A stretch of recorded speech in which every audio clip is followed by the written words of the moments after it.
దేవుని యొక్క ఆశ ఏంటంటే, I will teach you to profit, లాభము పొందే, and guide you in the way that you should go. నీవు నడవవలసిన మార్గంలో నేను నడిపిస్తాను. దేవుడు మనం ఒక్కొక్కరు ప్రత్యేకంగా సృష్టించబడ్డాం. నీ ఫింగర్ ప్రింట్ 8 బిలియన్ ప్రజల్లో ఎవరికీ లేదు. నువ్వు ప్రత్యేకముగా రూపించబడ్డావు. ఆమేన్. ప్రత్యేకంగా రూపించబడిన ప్రతి వ్యక్తికి ఒక ప్రత్యేకమైనటువంటి దర్శనము, దిశ ఉంది దేవుని దృష్టిలో. హల్లెలూయా.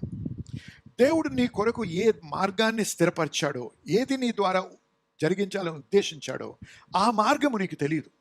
ఆ మార్గము నీ పంచేంద్రియ నుంచి వచ్చే జ్ఞానంతో నువ్వు దాన్ని కనుగోలేవు. పరిశుద్ధాత్మునికి ఆ మార్గం తెలుసు. ఎప్పుడైతే నేను దేవునికి అప్పచెప్పుకొని దేవుని నడిపింపుకు లోబడతానో, ఏమన్నాడు, నేను నిన్ను నడిపిస్తాను అంటున్నాడు. హల్లెలూయా. అంతేనా? నేను నిన్ను నడిపిస్తాను అంటున్నాడు. హల్లెలూయా చెప్పాలి. కాబట్టి జన్లారా, ఎప్పుడు కూడా మనము ఏమి చేయాలనేది మనము నిర్ణయించుకోక ముందు దేవునికి అప్పచెప్పుకోవాలి. దేవా, నన్ను ఎందుకు సృష్టించావు? నేను డాక్టర్ అవ్వాలా, ప్రీచర్ అవ్వాలా, ఇవాంజలిస్ట్ అవ్వాలా, ఇంజనీర్ అవ్వాలి? నువ్వు చెప్పు. నేనేదో డబ్బుకు ఆశపడి, లేకపోతే ఉన్నత స్థితికి ఎదగాలని చెప్పి ఐటీలోకి వెళ్ళిపోయి దేవా దీవించు దీవించు దీవించు అంటే దేవుడు దీవించడానికి బద్ధుడై లేడు. దేవుడు ఎవరిని దీవిస్తాడు?